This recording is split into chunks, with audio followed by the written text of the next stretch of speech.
Good morning students. आपका हिली academy GRF YouTube channel में आपका स्वागत है। आप सब होप आप सारे ठीक होंगे। आज का लेक्चर है हमारा law making procedure of Indian parliament. ये BA क्लासेस सेकंड का है, university of Jammu as well as university of Kashmir का। अगर आप मेरे चैनल पे फर्स्ट टाइम आए हो तो आप इसको सब्सक्राइब कर लो और बेल आइकन का बटन दबा दो, ताकि जैसे भी कोई मेरी न्यू वीडियो आएगी तो आपको उसकी नोटिफिकेशन मिल जाएगी। मेरे चैनल पे आपको BA सेमेस्टर्स के लेक्चर्स मिलेंगे और आपको MA के लेक्चर अभी स्टार्ट नहीं हुए, लेकिन बहुत जल्दी हम MA की पॉलिटिकल साइंस की क्लासेस स्टार्ट कर देंगे। तो अभी नेट GRF की क्लासेस तो चल रही हैं, तो आप लोग डेली जो भी मैं लेक्चर अपलोड करता हूँ उसको अच्छे से देखो। आपको डिस्क्रिप्शन में नोट्स भी मिल जाएंगे, आप नोट्स में अपना ऐड ऑन भी कुछ कर सकते हो, तो आप अच्छे से पढ़िए।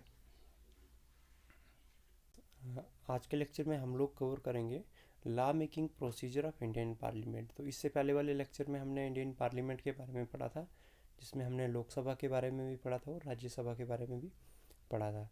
तो आज के लेक्चर में हम लोग कवर करेंगे कि जो हमारी इंडियन पार्लियामेंट है इसमें लॉ कैसे बनता है, इसकी जो लॉ मेकिंग पावर है वो कैसी है।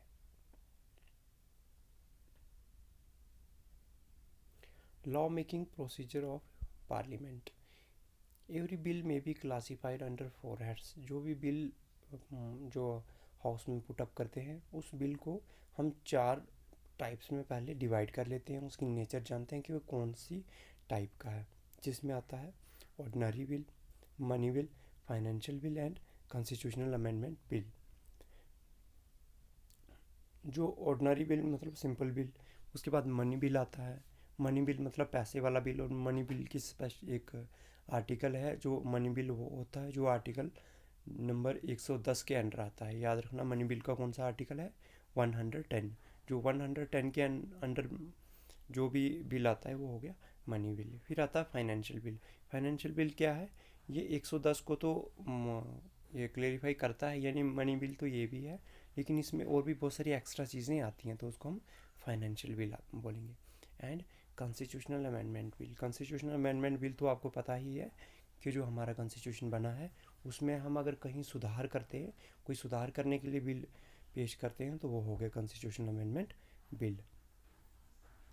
Money and financial bill cannot be introduced only in Lok Sabha and the other can be introduced in either of the house। cannot नहीं है बेटा, यहाँ can है, टाइपिंग एरर से cannot हो गया। कहता है कि जो मनी और फाइनेंशियल बिल है उसको सिर्फ हम लोकसभा में ही पुटअप कर सकते हैं, बल्कि राज्यसभा में नहीं कर सकते। The money financial ordinary bill can be introduced in parliament on recommendation of president. खाली मनी बिल और फाइनेंशियल बिल जो है, इन दो बिल के लिए हमें प्रेसिडेंट की मंजूरी चाहिए बिल पुटअप करने के लिए। कि हमने अगर फाइनेंशियल बिल या हमने मनी बिल पुटअप करना पार्लियामेंट में, तो उससे पहले हमें किसका अप्रूवल होना चाहिए, किसकी परमिशन होनी चाहिए, प्रेसिडेंट ऑफ इंडिया की होनी चाहिए। और वो कौन सी अथॉरिटी होती है जो बिल को वेरीफाई करती है कि ये मनी बिल है या ऑर्डिनरी बिल है, फाइनेंशियल बिल है, मनी बिल है या ऑर्डिनरी बिल है। तो ये खाली जो स्पीकर ऑफ द हाउस होते हैं लोकसभा के, वो एक अथॉरिटी होते हैं। वो कहते हैं कि ये मनी बिल जो है मनी बिल है या ऑर्डिनरी बिल है। वो फाइनल अथॉरिटी हैं इस केस में डिसाइड करने की कौन बिल मनी बिल है और कौन बिल ऑर्डिनरी बिल है। अगर मनी बिल होगा तो प्रेसिडेंट की परमिशन चाहिए होगी, और वो पुटअप भी कहाँ हो पाएगा, ओनली लोकसभा में हो पाएगा। हालांकि वो राज्यसभा में भी जाएगा बाद में वेरीफाई होने के लिए, लेकिन स्टार्टिंग जो है उसकी कहाँ होगी, लोकसभा में होगी। The different stages in the passage of bill. और बिल के पास होने में कौन कौन सी स्टेजेस आती हैं। फर्स्ट स्टेज आती है इंट्रोडक्शन ऑफ द बिल, के बिल का जो है हम इंट्रोडक्शन पुटअप करते हैं मेंबर्स के सामने। It includes the introduction of bill accompanied by the statement of objectives and reasons। इसमें क्या होता है कि बिल की थोड़ा इंट्रोडक्शन होती है, उसके क्या क्या ऑब्जेक्टिव्स हैं, उसके क्या रीजंस हैं, तो वो जो है एक मोटे मोटे तौर पर पुटअप करते हैं पार्लियामेंट में। And ordinary bill can be introduced by a minister or a simple by a member. जो ऑर्डिनरी बिल है उसको, मनी बिल को तो मिनिस्ट्री पुटअप करेगा, जो ऑर्डिनरी बिल है उसको मिनिस्टर भी पुटअप कर सकता है या प्राइवेट मेंबर भी पुटअप कर सकता है। मिनिस्टर हो गया कि जो हमारे यूनियन मिनिस्टर्स हैं, मिनिस्टर ऑफ स्टेट्स हैं, वो हो गए मिनिस्टर। और प्राइवेट मेंबर्स हो गए कि जितने हमारे मेंबर ऑफ पार्लियामेंट बाकी बच रहे हैं उनको हम कहते हैं प्राइवेट मेंबर्स। तो ऑर्डिनरी बिल जो है मिनिस्टर्स भी पुट अप कर सकते हैं और प्राइवेट मेंबर्स भी कर सकते हैं। उसके बाद आता है जी, no discussion takes place during this stage on the bill. इस टाइम में जब इंट्रोडक्शन होती है तो बिल पे कोई भी ज़्यादा डिस्कशन नहीं होती है, खाली उसका थोड़ा सा इंट्रोडक्शन पुट अप करते हैं। Then this bill is passed by the gazette of India. फिर वो जो बिल है पास्ड हो गया उसको पब्लिश करते हैं गैजेट में। The introduction of the bill and it's publication in the gazette of involves the first thing. ये जो इसमें गैजेट में जो पास होता है ये बिल, तो इसमें ये एक फ़र्स्ट स्टेज होती है। अभी पास इसलिए होता है क्योंकि इसकी बाकी मेंबर्स को भी हार्ड कॉपी भी दी जाती है रीडिंग करने के लिए, जो कमेटीज़ हैं उनको भी हार्ड कॉपी दी जानी होती है। तो एक ऑफिशियल कॉपी जाती है उन सारी जगह पे जहाँ जहाँ बिल की पासेज में जितनी भी स्टेज है, तो हर स्टेज में हार्ड कॉपी जो है एक ऑफिशियली हार्ड कॉपी जाती है उनको। आता है second stage. During this stage the bill goes through 3 सब स्टेजेस। अब सेकेंड स्टेज में है 3 सब स्टेजेस से जो है बिल गुजरता है। वो कौन कौन से हैं? Stage of general discussion. इसमें क्या होता है कि जैसे हमने फर्स्ट वाले उसमें पढ़ा था कि एक माइनर सी डिस्कशन होगी, डिस्कशन नहीं होगी कि इंट्रोडक्शन होगी। इंट्रोडक्शन में क्या होता है कि जो इंट्रोड्यूस कर रहा है वही कहता है, बाकी लोग नहीं कहते हैं। डिस्कशन में क्या है, सारे बात करते हैं। During this stage the printed copies of the bills are distributed. इसमें क्या होता है, अच्छा माइनर मैंने कहा कि सेकेंड स्टेज में जो है 3 माइनर स्टेजेस आती हैं, सब स्टेजेस आती हैं, जिसमें फर्स्ट आती है स्टेज ऑफ जनरल डिस्कशन। और जनरल डिस्कशन में जो है जो हार्ड कॉपीज़ हैं बिल की वो दी जाती हैं टू ऑल द मेंबर्स। जितने भी मेंबर ऑफ पार्लियामेंट हैं सबको एक एक हार्ड कॉपी मिलेगी। Its provision are discuss generally but it is not discussed in detail. हालांकि इसके जो प्रोविज़न्स हैं कि वो उसमें डिस्कस होते हैं इस टाइम पे, लेकिन क्लास टू क्लास डिस्कस नहीं होता, पॉइंट टू पॉइंट इसमें डिस्कशन नहीं होता। At this stage the house may take any of the following action. जब ये माइनर डिस्कशन होता है तो इसमें हाउस जो है वो 2-3 जो है डिसीजन ले सकता है आफ्टर डिस्कशन। क्या क्या ले सकता है? It may take the bill into consideration immediately और ऑन सम अदर डेट। ये बिल को जो है कंसिडरेशन में ले लेता है कि हाँ बिल ठीक है, तभी ले लेता है, या कि कोई और डेट फिक्स करता है कि कल परसों परसों ऐसे लेंगे। It may refers the bill to a select committee. या ऐसा भी हो सकता है कि हमने पहले भी पढ़ा कि पार्लियामेंट में जो बहुत सारी कमेटीज़ होती हैं, कुछ डिपार्टमेंटल अफेयर कमेटीज़ होती हैं, select committee, public account committee, बहुत सारी कमेटीज़ होती हैं। तो ये बिल जो है सेलेक्ट कमेटीज़ को भी दे सकते हैं, रेफ़र कर सकते हैं बिल का केस सेलेक्ट कमेटी को। It may refer the bill to a joint committee of both houses. ये क्या है? जॉइंट कमेटी जो होती है दोनों हाउसेज की, जॉइंट मतलब 2 मिल के जो बनती है। जो कुछ हमारे पास पार्लियामेंट में जो जॉइंट कमेटीज़ होती हैं जिसमें लोकसभा से भी मेंबर होते हैं, राज्यसभा से भी मेंबर होते हैं, तो ऐसी जॉइंट कमेटीज़ को भी ये बिल दे सकते हैं। It may circulate to elicit the public opinion. अब जो पार्लियामेंट ऐसा भी कर सकती है कि बिल को जो है पब्लिक के लिए भेज दे और उस पर पब्लिक का व्यू ले, पब्लिक का रिएक्शन ले, ऐसा भी पार्लियामेंट के पास पावर है। उसके बाद आता है कमेटी स्टेज। जैसे जो बिल कमेटी के पास चला गया, अब ये देखेंगे कि कमेटी जो है उस पर क्या रिएक्शन करेगी, कमेटी जो है उस पर क्या एक्शन लेगी bill pay. This committee can examine the bill thoroughly. अब जिस कमेटी के पास गया वो कमेटी बिल को थारोली एग्जामिन कर सकती है, पूरा अच्छे से पढ़ सकती है, अच्छे से देख सकती है। It can amend any of its provision without changing the principle underlying it. अब जो उसका मेन एम है उसको छोड़ के बाकी वो माइनर छोटे बहुत चेंजेस जो हैं उसमें कर सकती है। After that the committee reports back the bill to house. उसके बाद क्या है, कमेटी जो है उस बिल को हाउस के पास सबमिट कर देती है कि ये हमने चेंजेस किए हैं, थोड़ी बहुत जो हमें लग रहा था कि ये चेंजेस होनी चाहिए तो हमने कर दी, तो फिर वो हाउस के पास सबमिट कर देता है। फिर उसके बाद आता है कंसाइडरेशन स्टेज। जो कंसाइडरेशन स्टेज है वो क्या है? Consideration stage when the committee submit the bill back to the house, consider the provision of the bill class by class, each class is discussed and voted in house separately। अब यहाँ पे पूरी bill pay discussion होती है और हर एक चीज़ पे जो है वोटिंग होती है, पूरी फाइनल डिस्कशन जो है यहाँ होती है। The member can also move amendments and then if accepted they become part of bill. अब यहाँ पे डिस्कशन होती है, वोटिंग होती है, तो जो मेंबर ऑफ पार्लियामेंट उनका ये भी अधिकार है कि वो इसमें कुछ अमेंडमेंट मांगे। अगर कुछ ऐसी वो अमेंडमेंट की मांग करते हैं बिल में, तो अगर वो एक्सेप्ट हो जाती है तो वो भी जो अमेंडमेंट है वो बिल का एक पार्ट बन जाती है। फिर आता है थर्ड रीडिंग। अब देखेंगे थर्ड रीडिंग में क्या होता है। During this stage no change is done to bill. अब थर्ड स्टेज में जो चेंजेस हो गई पहले वो हो गई, लेकिन थर्ड स्टेज में करो या मरो, ये मतलब एक्सेप्ट करो या इसको ख़त्म करो, लेकिन इसमें कोई भी चेंज नहीं होती। इट इज़ नाइदर एक्सेप्टेड और rejected by voting of the member present. अब मेंबर प्रेजेंट का मतलब हो गया कि जितने उस दिन पार्लियामेंट में मेंबर आए हैं तो वोटिंग हो गई, तो अगर मैक्सिमम वोट पढ़ रहे हैं अगर इसको, तो अगर मेजॉरिटी में ये पास हो रहा है तो ठीक है, पास हो गया।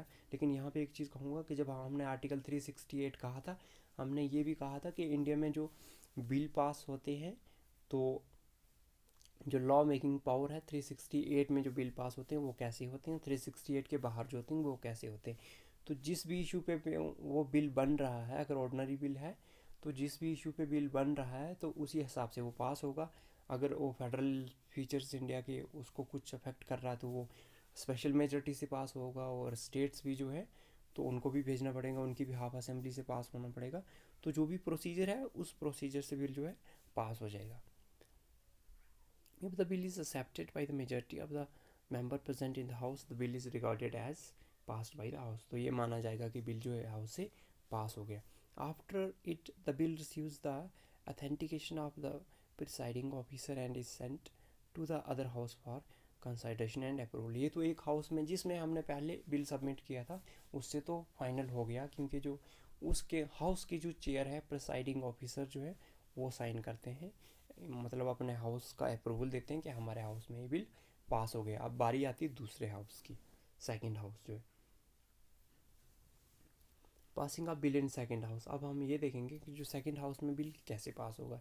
इन the second house the bill goes through the same process as passed in the first house. जो बिल फर्स्ट हाउस में पास हुआ बस सेम प्रोसीजर से सेकंड हाउस में भी वैसे ही जाएगा bill. When the second house receives the bill from the first house, जैसे ही सेकंड हाउस फर्स्ट हाउस से बिल रिसीव करता है तो वो क्या क्या कर सकता है। It may pass the bill as sent by the house without any amendment. अगर उनको लगता है कि बिल हाँ बिल्कुल ठीक है तो वो क्या करते हैं, इसको बगैर अमेंडमेंट के सिंपली पास कर देते हैं, तो कोई दिक्कत ही नहीं। It may pass the bill with some amendments and send back to the first house. अगर तो वो कुछ अमेंडमेंट्स कर रहे हैं, अगर कुछ उसमें बदलाव कर रहे हैं तो क्या करना पड़ेगा, उस बिल को फर्स्ट हाउस को दोबारा वापस करना पड़ेगा। इनको जो सेकंड हाउस वाले हैं उनको वो बदलाव मेंशन करके फिर उस बदलाव से पास करके फर्स्ट हाउस को देना पड़ेगा, भाई हमें ये अमेंडमेंट्स इसमें मंजूर हैं, फिर पास हो जाएगा। इट में रिजेक्ट द बिल, ये सिंपली बिल को रिजेक्ट भी कर देंगे। इट में नॉट टेक एनी एक्शन दस कीपिंग इट पेंडिंग, ये क्या करेंगे, उस बिल पे कोई एक्शन नहीं लेंगे, पड़ा रहेगा इनके हाउस में ही। सेंट ऑफ द प्रेसिडेंट, फिर बाद में जब प्रेसिडेंट का अप्रूवल आता है तो उस टाइम क्या होता है। If the bill is passed by both the houses it is then sent to president of India for his assent. जब बिल पास हो जाएगा, दोनों हाउसेज से पास हो जाएगा अगर, तो फाइनली वो किसके पास जाता है, प्रेसिडेंट के पास जाता है उनके अप्रूवल के लिए। President here can do following things. अब प्रेसिडेंट के पास चला गया तो प्रेसिडेंट जो है फॉलोइंग जो नीचे दी गई चीज़ इनमें से कुछ भी कर सकते हैं। May give his assent to the bill, वो अपने बिल को जो है हस्ताक्षर करके मंजूरी दे सकते हैं। May withhold his assent to the bill, वो अपन इस बिल पे सिग्नेचर नहीं कर सकते हैं। May return the bill for reconsideration of the house, एक बार वो हाउस को वापस कर सकते हैं बिल। जैसे अगर कोई उनको लग रहा है कि इसमें प्रोविज़न गलत है जो संविधान के खिलाफ है या कुछ भी है, उनको लग रहा है ये बिल गलत है, तो वो खाली एक बार बिल को वापस भेज सकते हैं। If the president gives his assent it becomes an act and it is published in statutes book. जब अगर प्रेसिडेंट उस पर सिग्नेचर कर देते हैं तो वो जो है हमारी लॉ बुक जो है स्टेटस बुक है उसमें पब्लिश हो जाता है, तो फाइनली वो क्या बन जाता है, लॉ बन जाता है। If he sent bill back and both the houses again pass the bill without amendment, the president must give his assent। मैंने कहा था कि एक बार तो वो भेज सकते हैं, लेकिन अगर वो जैसे उन्होंने भेजा था वैसे का वैसा अगर दोबारा बिल वहाँ से आता है, लोकसभा और राज्यसभा से वैसे ही बिल आता है, वो कहते हैं कि नहीं हम अमेंडमेंट नहीं करेंगे ये ठीक है बिल, तो प्रेसिडेंट को मजबूर होके जो है अपनी सिग्नेचर्स करने पड़ते हैं और बिल को मंजूरी देनी पड़ सकती है। अब है कि अगर कोई बिल ऐसे हमारे पास लटक जाता है तो उसका अल्टरनेट क्या है, उस बिल को हम कैसे पास करेंगे। तो एक हमारे पास आर्टिकल आता है 108। 108 जो है हमारे पास जॉइंट सिटिंग जो उसकी डेफिनेशन देता है कि अगर कोई ऐसा बिल है जो लोकसभा पास कर रही है और राज्यसभा में फंसा है, या कुछ ऐसा बिल है जो राज्यसभा पास कर रही है तो लोकसभा में फंसा है, तो उनकी मंजूरी, दोनों की मंजूरी के लिए जॉइंट सिटिंग करवाते हैं। जॉइंट सिटिंग इंडिया में जो है अभी 4 बार हो चुकी है। जैसे एक हुई थी 1961 में डोरी प्रोहिबिशन बिल, फिर एक हुई थी 1978 में बैंकिंग सर्विसेज कमीशन पे नेशनलाइजेशन ऑफ बैंक्स किया था उस टाइम। फिर है प्रिवेंशन ऑफ टेररिज्म की 2002 में हुआ था। बिल फॉर वुमेन रिप्रेजेंटेशन के पार्लियामेंट में जो वुमेन्स है उनको रिप्रेजेंटेशन देने के लिए जॉइंट सिटिंग की थी 2008 में। जैसे कि पीआरआई इंस्टीट्यूशन में है वैसे ही, लेकिन इनको रिजर्वेशन नहीं मिल पाई क्योंकि पीआरआई इंस्टीट्यूशंस और इंडियन पार्लियामेंट में थोड़ा सा फ़र्क है। अभी हम जो ग्राउंड रियलिटीज़ में देख रहे हैं, पीआरआई इंस्टीट्यूशन में जो है वुमेन्स कैसे काम कर रही हैं कि अगर किसी के हस्बैंड या किसी के फादर नेता हैं तो वो अपनी वाइफ या अपनी बेटी को ही आगे कर रहे हैं, उनको जिता रहे हैं, लेकिन काम जो कर रहे हैं अच्छा या बुरा जो भी कर रहे हैं, कौन कर रहे हैं, सिर्फ मेल मेंबर कर रहे हैं। फीमेल्स को अभी भी कंप्लीट फ्रीडम नहीं है पीआरआई इंस्टीट्यूशन में जितनी की होनी चाहिए, क्योंकि जो सरकार है वो इसमें रिजर्वेशन दे रही है। तो नेचुरल सी बात है कि काम तो उनको ही, फीमेल्स को ही करना चाहिए, लेकिन फीमेल्स अभी भी dominated by their male partners as well as जो भी उनके गार्जियन है मेल, तो वही डोमिनेट कर रहे हैं उनको। लेकिन पार्लियामेंट में ऐसा नहीं होगा। अब पार्लियामेंट में अगर रिजर्वेशन मिलेगी तो जिस फीमेल को रिजर्वेशन मिल रही है पार्लियामेंट के सेशन में तो वही जाएंगी, ना तो उनके हस्बैंड जा पाएंगे, ना तो उनके फादर जा पाएंगे, ना तो उनके ब्रदर जा पाएंगे। उनको खुद ही जाना पड़ेगा, खुद ही सब कुछ करना पड़ेगा।